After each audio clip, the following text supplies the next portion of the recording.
guys. Yeah. Yeah, thanks for thanks for joining, everybody. I wondered, can Travis and Cory, can you just briefly introduce yourselves as Axon Radio? I'm Travis, the drummer and co-founder of Axon Radio, and I'm Cory. I'm also co-founder of Axon Radio. I'm Steve Sykes, and Travis contacted me earlier last year, and I started mixing for the band Axon Radio, and we've come up with some great stuff together. And awesome. We appreciate it.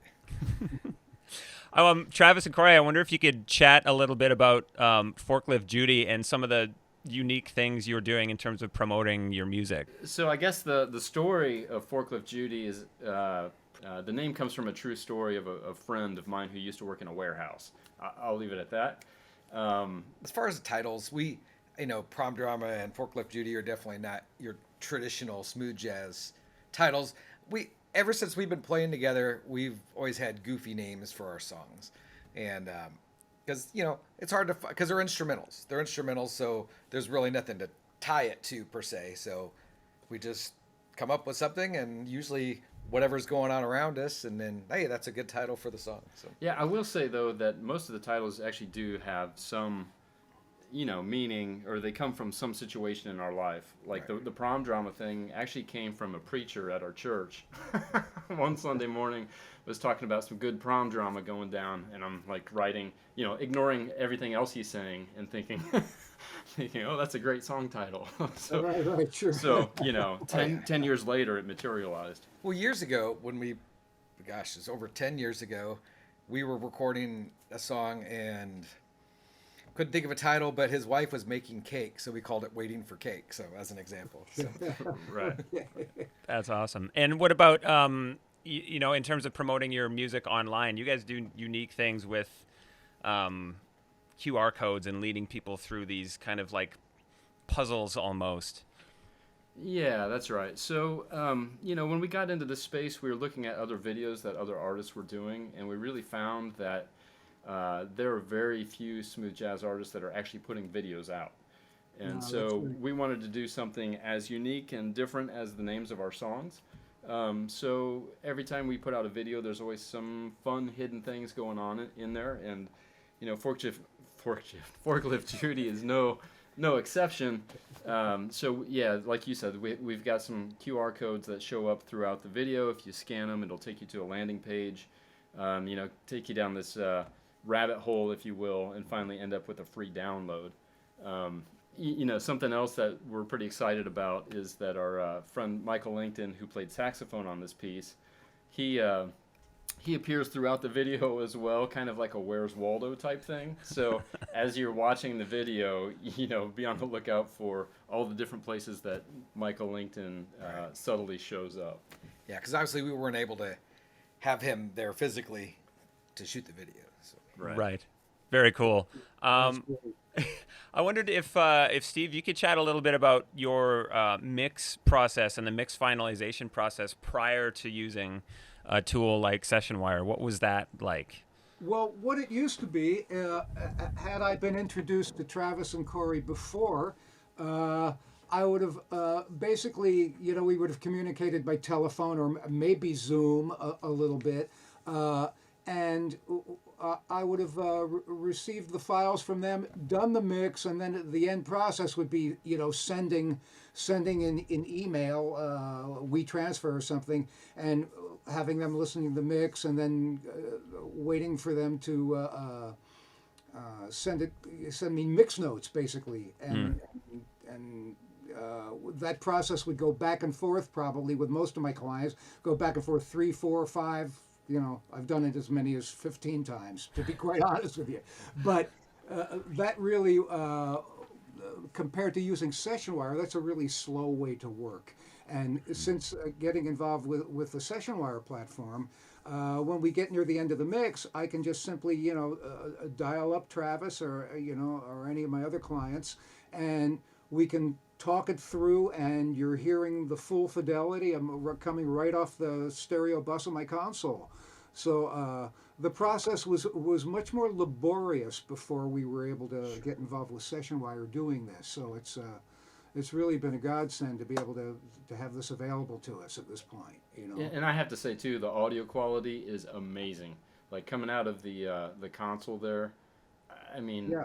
there's no loss. It's all digital from Steve to us, right? I mean, so it's just like Yeah, so you hear exactly what I'm hearing, you know. Yeah, it's incredible. In real time, and if there is, you know, like a half-second delay, it really doesn't even matter because it's close enough. Definitely, especially for mixed playback, it's fine. It's great. right. You know. Awesome. So just kind of go Great. through the process of composing, producing, arranging, and then the mixing, and walk us through it for the new tune. Sure, you want to start? Okay.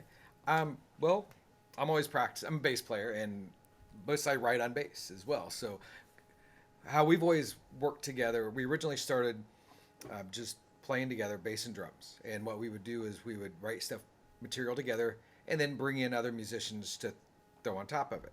And so this one was a little different because I brought in, you know, this song. I just tinkered around at home, just came up with it and brought it in, and we started playing around with it. We recorded it, and we kind of chopped it up a bit, and eventually took some parts out and brought other parts in, and so forth.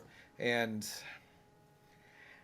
I guess that's about it. So we threw down the rhythm beds, and then had ideas what we wanted as far as melody on top of that. Some of it was what I was playing, and we doubled with other instruments as well. Yeah, I think, you know, we always kind of felt like we're oddballs because Yes. we write all our songs on Backwards. drums and bass to start with. But one thing that's been really nice is that, you know, as we're progressing and working with different artists, you know, we're finding that a lot of people do the same sort of thing. They start with the rhythm beds and then they add the melodies on top. And that's, you know, that's exactly what we do. So I guess we feel a little more comfortable about being oddballs. You know, it's working. And so, like Cory said, we'll lay those rhythm things down, compose the melodies, usually on this tiny little keyboard that you see here, or sometimes Cory comes up with stuff on the bass or together, you know. Then we take that, turn it into sheet music, and in this case with Forklift Judy, you know, we gave the sheet music to Michael Lington, and then said, hey, you know, play the melody, but do your thing. Make it Michael Lington, you know. And that's the thing, too, with Axon Radio. We love musicians, right? We are musicians ourselves, Sure. and so we want people to be musicians. We want their own personalities to come out, you know, even in our own songs. So, yeah, so that's pretty much how we write. Yeah, and So- also when we write, you know, obviously everything is based around the rhythm section, and but what's cool is by having different musicians play, not every song is going to sound the same. Right. Mm-hmm. Right. Now, So that's kind of a cool let thing, me too. refresh my memory on this Forklift Judy that we just finished. That was just Michael Lington was the only, shall I say, L.A. guy you had on it, and the rest of it was all you, correct? Correct. Right, Yeah. and it was great. A brilliant production on this because you really did a thing between the loops, the loop drums, and your live drums, and that was quite a challenge to put together because it really, at the end, it winds up sounding like one drum set, but it's Yeah. it's a lot of checkerboarding on the whole. It is a tough balance, and you work with a lot of drummers, so you know that getting that balance right is kind of difficult sometimes, you know, because you want the real drums, you want the live loop, you want it all to work together. Work together. And so, sure. you Yeah. know, sometimes, you know, as a drummer, especially with sort of a jazz background, I just want to go for it and have fun all the time, right? Of course, yeah. But it doesn't fit the song, like especially this song that we've got out didn't fit it at all. So, you know, the tracks that I sent you, sometimes there would be like one kick drum hit, you know, in all 3 minutes of the song. In fact, I think there was a track that was exactly like that. There was one or two kick drum hits that I played, and that was like it. The rest was the looped kick drum. And then, you know, I wove in just regular drum fills and stuff like that to try to make it all kind of a cohesive piece. Well, speaking of that, as a matter of fact, on the beginning of this tune, this is the only thing that happens from the actual drum set here.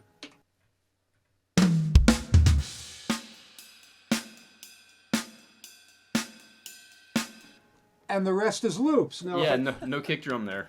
if yeah. I put in the loops, here's what actually is going on in the rhythm section there with the percussion.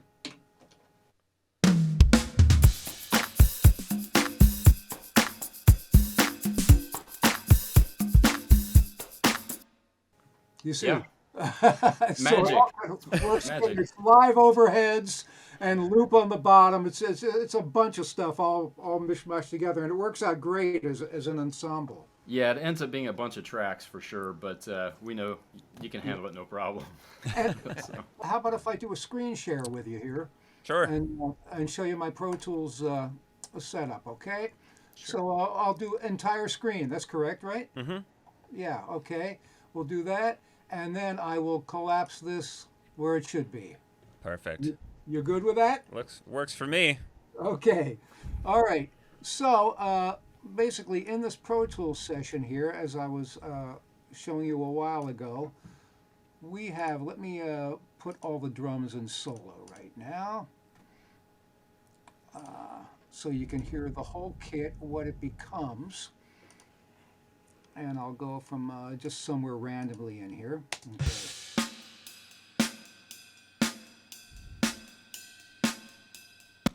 Yeah, I got to put the loop in as well.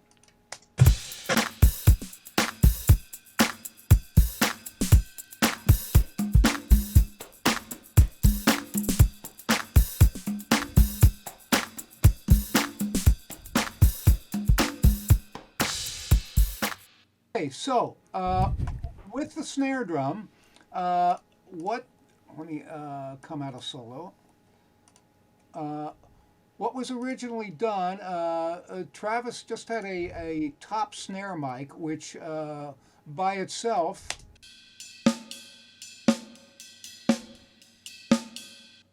of course you're hearing my reverb in it as well, but you can hear just the sound, and I am EQing it. You can see I'm using one of the SSL Waves plugins. Here, and another thing by Stephen Massey called Tape Head that I like to use on snares. I'll take it off, and there it is without. The only thing they're hearing now is the extra is the processing of the reverb, but this is un-EQ'd and flat here.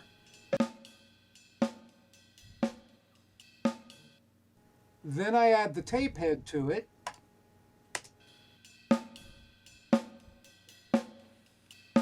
More meat, and Yeah. then I, of course, open up the SSL EQ, and you can see I'm boosting quite a bit on the top, a bit on the bottom, and I'm subtracting around 1K in that mid range. And when I put that in, it gives us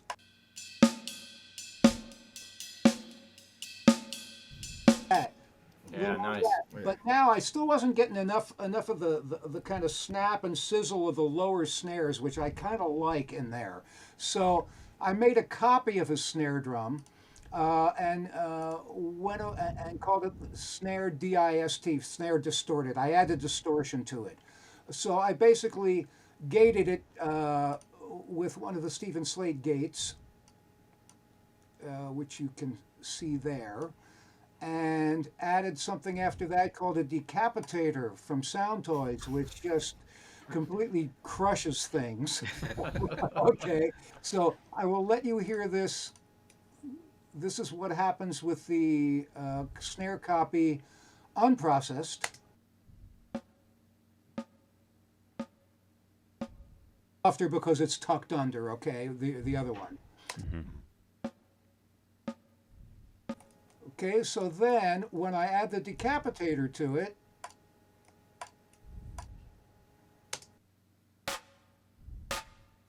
Oh yeah. it just crushes it to death, as you see. That's cool. Okay, so then I can take that and add it to that original snare that was a bit tubby, and you get actually a nice round snare sound with the top and bottom fully represented. And here's the two together.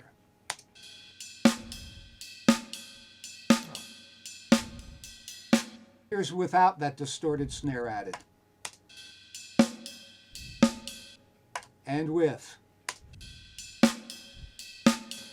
So you see the difference. That's awesome.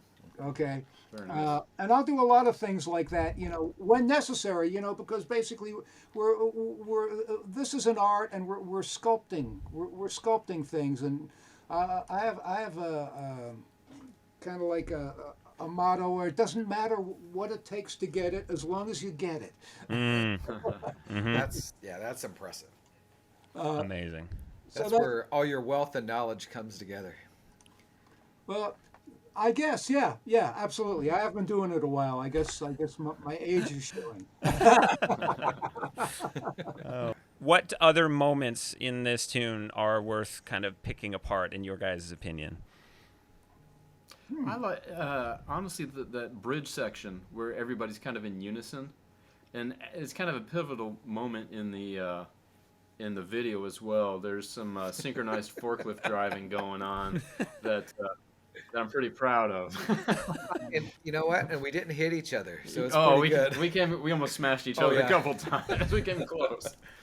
But it's an interesting section because is that the part where you have the low octave sax in it? That's right. Yeah. Right. Okay. So Michael switches to tenor there, and then I did a MIDI horn thing, which made me a little nervous that it wasn't going to sound real. But after Steve was done processing it, it all blended together beautifully, I thought. Now, I'm going to have to find that, the solo. Where is that? That is, well... It's 3/4 of the way Yeah, or so. a little more than halfway through. Well, I mean, we have this. That's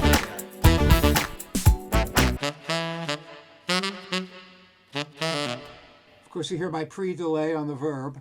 Yeah. But the small sax you were talking about, that's what I'm looking for here. Well, so there was the tenor that Michael played, and then there was a horn section that I created with the... Oh, the brass synth. Yeah, the brass. Right. Yeah.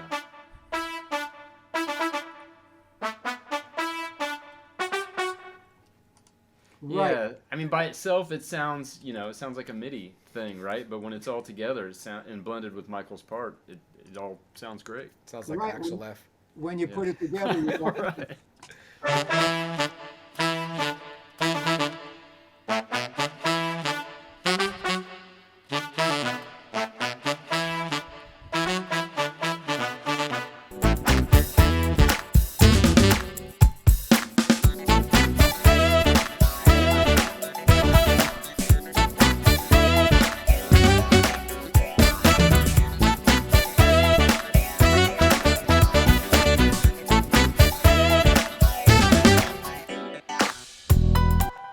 Anyway, there. Yeah, and that line Cory actually wrote on the bass. We were tracking here one night, and it just came out. Well, we we're ran with it. we're just looking for a part, and actually it just kind of like came to my head. I'm like, so just kind of sung it, and I'm like, oh wait a minute, let me grab my bass, and so we did it. And like, I was like, hey, this came out pretty cool. I was kind of shocked. Oh, that's great. That's great. Wonderful. Fantastic. That was really cool. Man, Thank that you. sounds really great. Any other specific moments in the tune that you guys want to get into and solo some things and check out? Steve, any other magic? Any fairy dust? Let's see here. Looking for fairy dust. This thing was really about... Oh, I can show you one of the things I do. Probably a lot of guys do this. I don't know if I'm being original or not. But in the toms, of course I'm not screen sharing now, but in like the tom fills, I will wind up completely... Now, let me qualify this by saying, if I'm doing like bebop jazz, I would never do this, okay? I would let everything ring and be wide open and be just, it is what it is, and let toms ring and all that stuff. That's part of the thing.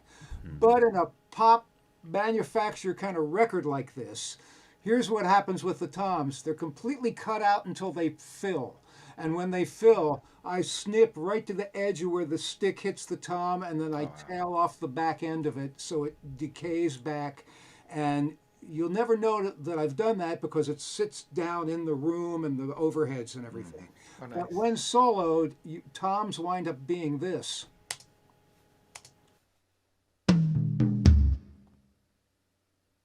And the other fill being...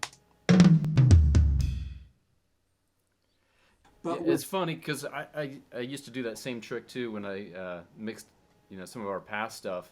But I went through this whole Steely Dan phase where I'd always listen to the recordings and try to emulate and make as clean as I could. So I completely just gated everything, and Right. it turned out a disaster for me. but Right. sounds great for you. In the old days with gates, that was another thing because gates are tricky that way, and because Yeah. sometimes they misfire and they'll trigger when you don't want them, and then you'll lose the detail of things you wanted, especially little drags on the snare and stuff like that. And, Right. but this, I pay very close attention to make sure I don't miss any of that stuff.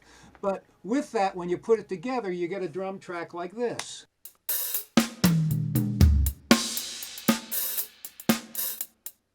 Of course, with everybody in, it really covers like this.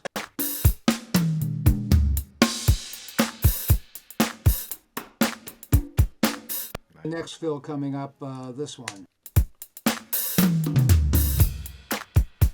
Yeah, those toms sound Also, I can sounds put huge. Yeah. some tricks on the saxophone as well on Michael Lington's part. I can show you. This is something where I might want to do a screen share, so I can show you what I'm doing EQ wise. So let me do that real quick. Sure. Screen share you again, and you got that right? Yep. Okay. In Michael's part here, you can see I have kind of a radical EQ on this Pro Q3. Right in this area, right there, I am subtracting 3,150 cycles because that's the part of most saxophones that bites your eyes out. It's like a nice pick in the forehead. Okay. And I will show you what it does by playing this, and I will bypass it as it goes so you'll hear the difference. You can watch it work.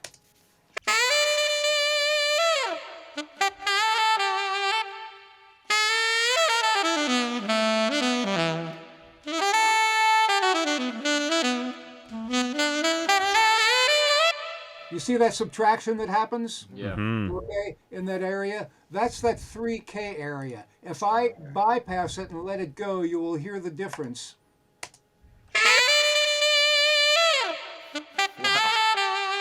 It's almost painful like that. Yeah. Okay.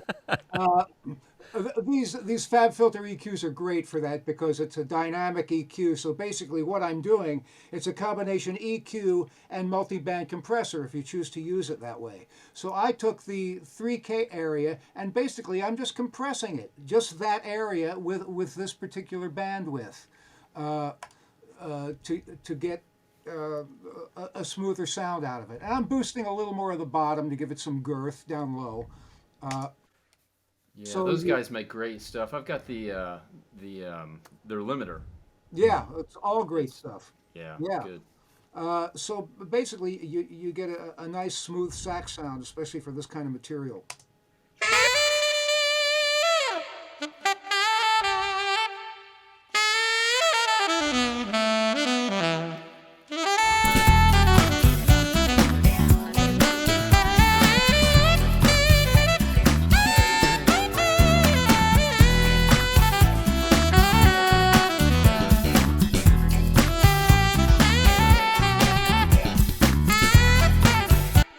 Okay, so that's one of the tricks for the lead instrument, anyway.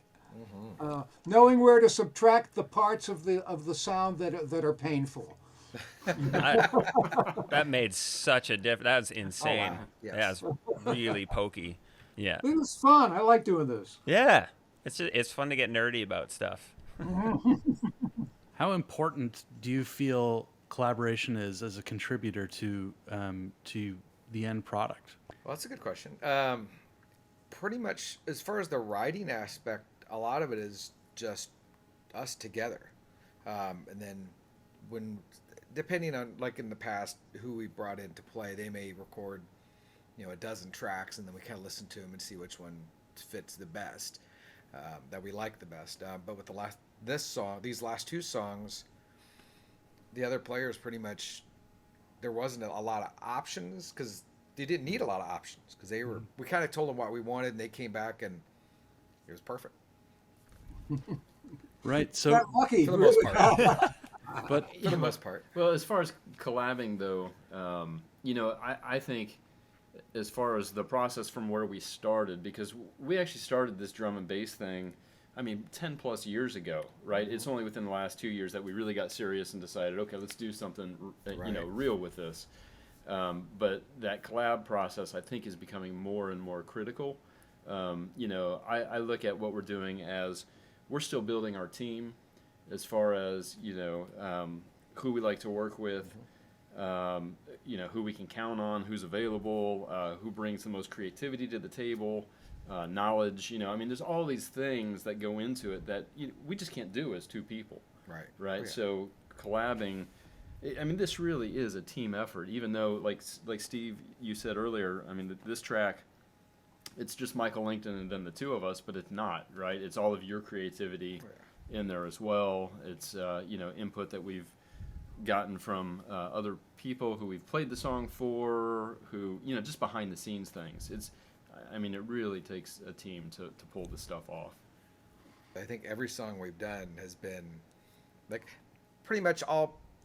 I'll come up with a bass line and come in and show it to him, and then we may tweak with the time or just different parts, and then well, this isn't going to work, so we'll talk about things, or he may have something in his head and he'll just kind of mimic it, and then we'll figure out what he's got in his head and see how it works together. So it is a collaboration, in that the final product is never what it was at the beginning. Yeah, that's right. The last song that we did with Steve, Prom Drama, we recorded that song. It was at least 10 years ago. And it was a totally different song. Completely. Yeah, it didn't fit the genre where we are now.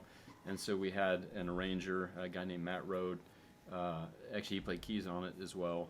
He helped us, fit the radio thing, right? It was kind of all a big experiment to see, is this going to work? Can we, take our music, which was kind of awkward drums and bass, stuff, and can we make it into something that's more commercial? And but yeah, it's definitely taken a lot of collaboration between the two of us and then other people as well. And I feel like we're constantly getting better at it. The songs that we write, they keep getting better. The melodies keep getting better. It's becoming a little easier. We're finding those people that we like to work with, that are easy to work with. And so, yeah, it's a long process. Oh, yeah. Mm-hmm. Well, we try to make it easy as well. If we're going to send tracks to Steve, I'll go through and I'll clean everything up, make sure everything starts at the exact same place, try to do a lot of those edits ahead of time so he doesn't have to mess with that.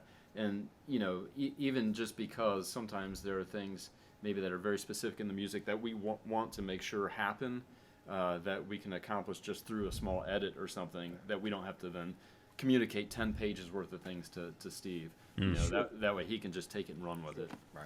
And with the Sessionwire thing too, having this platform, we can it can like that. We figure it out right away, face to face. What could be better than that? Oh, yeah. Cool. How do you see the future of some of your creative projects with something like Sessionwire there? Do you envision this changing anything for you guys? Yeah, so from an artist perspective, we already have the next couple songs we're working on. We've already got, some of the artists that we're working with, and so Sessionwire is going to be instrumental in communicating in the future as far as, just recording things. And of course, working with Steve. Right. Absolutely. And for me, the instant mix feedback is invaluable. It really is. No, I'm thrilled. I'm thrilled that we're doing this the way we are now. And of course, the pandemic certainly hasn't helped anybody. That's for sure. But if there's a silver lining to this, it's gotten us into new ways of being creative together, and actually an even better way to work together than we had before. Even before this pandemic hit and forced us all into our little respective holes. Exactly. Yeah. Cool. Travis and Cory, I wondered if you could kind of describe a little bit what Steve brings to the mix process that's unique, that really kind of shapes Axon Radio sound a little bit. If you could kind of get into that. Well, clarity. Everything's clean. Everything sounds good. And when we first talked, or at least I first talked to you, I loved seeing your studio and how you you listen to everything through a variety of different speakers, so you hear it in different situations, which that also helps with the mix as well, because sometimes obviously some things aren't going to be as clear as others through different sizes and types of speakers. Yeah, Right. and I basically mix through. I have 6 sets of monitors here, but and I'm always switching between them to make sure that everything is speaking in the right way on every different type of system. Right. Yeah, and I have to say, I mean, the great thing about working with Steve is that I just don't worry about anything, right? I mean, Steve's a total pro. He's been doing it forever. Send him the tracks, and I absolutely know it's going to come back sounding great on the radio. There's, you know, So and, I worry about everything. well, that's good because I don't want to. But that's okay, because that's Right. by worrying, you make sure that it's perfect. You know, as perfect as it can be. Yeah, and I've told Cory before, I'm like, okay, so after working with Steve, I'm never going to mix anything again because, please. you know, we're just going to send it to Steve and be done with it. So it's been a wonderful experience. Oh, absolutely. Well, feelings mutual, guys. Thank you. you. We appreciate it. I'm Travis from Axon Radio, I'm Cory with Axon Radio. and you can reach us at axon-radio.com. And I'm Steve Sykes. I'm here in Woodland Hills, California. You could reach me at stevesykes.com at my website, and you can see samples of my audio. You can listen to samples of my audio and see some of the work that I've done, and I'll look forward to hearing from you.